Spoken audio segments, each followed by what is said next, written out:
Hello friends, how are you? Once again I am present on my YouTube channel Educational Steps to talk about cell theory. There are three main theories in cell theory.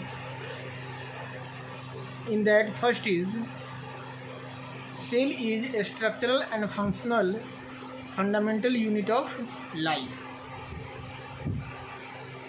and I have described it that a cell is a smallest structural and functional fundamental unit of life, and this is also first theory of cell theory. And second is body of each organism is made up of cell or cells. Third is each cell is derived from the pre-existing cell. मतलब each cell is derived from pre-existing cell is third cell theory. ये cell theory एक दिन में discover नहीं हुआ है. First of all Robert Hooke discovered the term cell and he published his experiment in his book Micrographia in 1665. Robert Hooke was examining cork slice in his self designed microscope, light microscope, and he observed that there were honeycomb like a structure in cork slice. He named that honeycomb like a compartment cell, and from there term cell was discovered. After some time, a scientist Anton von Leeuwenhoek discovered living cell in pond water, green algae Spirogyra. He discovered cell in this living organism, and it was his spores. It was his spore, Spirogyra's spore. समय आगे बढ़ता है और आता है 1678. अब ये Anton von लीeuwenhoek ही discover करते हैं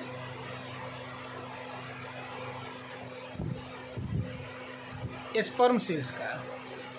डॉग में, कैट में, रैबिट में, ह्यूमन में, अनेक प्रकार के प्राणियों का स्पर्म सेल्स ये डिस्कवर करते हैं. अभी तक के सेल के अंदर ये लोग नहीं पहुंचे थे. In 1831 Robert Brown discovered nucleus of the cell, and after 1831 there was a scientist, his name was Felix Dujardin. He discovered material in cell. That means cell के अंदर जो मटेरियल था उसको वो डुजार्डे ने डिस्कवर किया और उसको सरकोड बोल दिया. तो सरकोड के बाद, सरकोड उनका टर्म था डुजार्डे का. तो ये 1835 में ये सरकोड नाम का दिए थे टर्म. और जो चीज़ ये सरकोड बोले उसी को आगे चल के एक साइंटिस्ट आए जिनका नेम था जेई पुरकिंजे। चेक गणराज्य का नाम आप लोग सुने होंगे, चेक रिपब्लिक। कहाँ पे है मैप में देख लीजिएगा। तो हमें तो यूरोप के चारों तरफ यूरोप है और उसमें छोटा सा ये चेक गणराज्य दिखता है। तो यहाँ के साइंटिस्ट थे जेई पुरकिंजे, और ये डिस्कवर किए प्रोटोप्लाज्म का। समय आगे बढ़ा और आया 1838 का। तो 1838 में एक बोटनिस्ट थे। तो बोटनिस्ट ने बोला कि हर एक प्लांट बॉडी सेल का बना होता है, हर एक प्लांट बॉडी सेल का बना होता है। तो इनका नाम था स्लाइडेन। तो उसके बाद स्वान नाम के एक वैज्ञानिक हैं। तो ये बोले कि हर एक एनिमल की body, each animal body is made up of cell. In 1839, in 1838 Matthias Schleiden discovered that each plant body is made up of cell, and Theodore Swan in 1839 discovered that each animal's body is made up of cell. After 1838 1838 के बाद आता है 1855, और 1855 में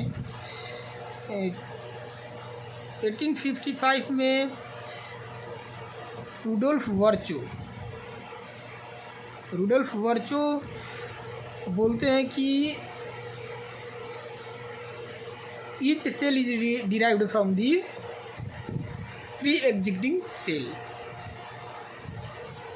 each cell is derived from pre existing cell.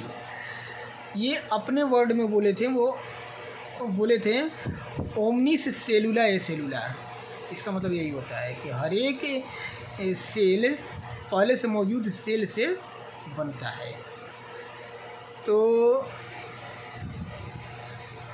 यहाँ पे 1835, फिर 1838, फिर 1839 आया। तो 1838 और 1839 का ये स्वान, ये स्लाइडेन और स्वान का जो दो मैटर था, जो दो लाइन था कि प्लांट बॉडी सेल का बना होता है, फिर इनका था कि एनिमल बॉडी सेल का बना होता है। दोनों को मिलाकर होते हुआ कि each organisms body is made up of cell. तो ये दूसरा जो था सेल थ्योरी ये बन गया। पहला था कि cell is structural and functional fundamental unit of life, and second is each organisms body is made up of cell, and third is ओमनिस सेलुला ए सेलुला। That means each cell is derived from the pre existing cell. समय आगे बढ़ता है, light microscope था, और 1931 में इलेक्ट्रॉन माइक्रोस्कोप आता है। 1940 तक इलेक्ट्रॉन माइक्रोस्कोप खूब यूज होने लगता है, और आज हम लोग नए एरा में जी रहे हैं। ये जो सेल का स्टडी है वो साइटोलॉजी कहलाता है। तो आगे अब हम लोग पढ़ेंगे सेल स्ट्रक्चर के बारे में। हर सेल में कॉमन स्ट्रक्चर्स होते हैं। वो सेमी परमिएबल मेम्ब्रेन से घिरा हुआ होता है। उसके अंदर साइटोप्लाज्म होता है, और उसके अंदर जेनेटिक मटेरियल होता है। तो ये हम लोग कॉमन स्ट्रक्चर्स के बारे में पढ़ गए लिए कि each cell has compulsory characteristics, that means these are similarities of each cell. मतलब हर सेल में ये 3 फीचर रहेगा ही रहेगा। वो सेमी परमेएबल मेम्ब्रेन से घिरा रहेगा, उसके अंदर साइटोप्लाज्म रहेगा ही रहेगा, उसके अंदर जेनेटिक मटेरियल रहेगा ही रहेगा। हम लोग जब पढ़ रहे थे प्रोकैरियोटिक सेल, तो हम बताए थे कि प्रोकैरियोटिक सेल का जो जेनेटिक मटेरियल है मेम्ब्रेन बाउंड नहीं होता।